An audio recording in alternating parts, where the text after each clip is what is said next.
Channels upload this type of epoxy table renovation videos and getting millions of views. For example, check out this channel. He's creates same type of videos and just look the amount of views. Most of the videos crossing millions. And don't worry, this channel has monetized. So how to create this type of videos using 100% free AI tools? Let's start the tutorial. First, head over to this master prompt. This is universal prompt that give you idea generation prompt and visual prompts to generate videos, and you don't need to add anything manually. Everything is automated for you. This prompt link in the description. Now, to use master prompt, first copy the idea prompt and paste it into ChatGPT. Don't worry, it's free account. Now, ChatGPT will give you 10 ideas with video title and estimated view potential. Pick one of these with height potential because it's more chance to go viral your first short. For example, I will choose second idea. Now back to master prompt and copy the visual prompt. Now paste it into ChatGPT and type the idea which you choose.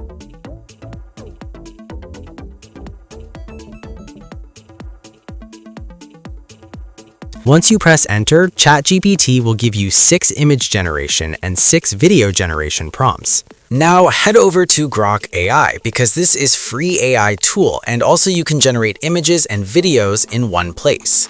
Now go to setting and select 9:16 ratio and paste it the first image prompt that will give you ChatGPT. After 2 seconds, it will give you multiple images. Choose one of these as you like. Now back to ChatGPT and copy second image generation prompt and paste it in Grok. It will generate the second image. Repeat the same process to generate all the images. Now for videos, click this video icon and click custom. Now pasted the first video generation prompt and press enter. Wait few seconds and your image converted into video. And if you're not satisfied this video clip, just read and micro changing the prompt and it will work without any issues. So after generate all the videos, just click download and it will save it. Now the final part is editing. It's so easy, just import all the video clips in any editing software and sets one by one and export it. So finally, your video is ready to publish. And yeah, this video aiming 50 likes. I hope that you will get it done.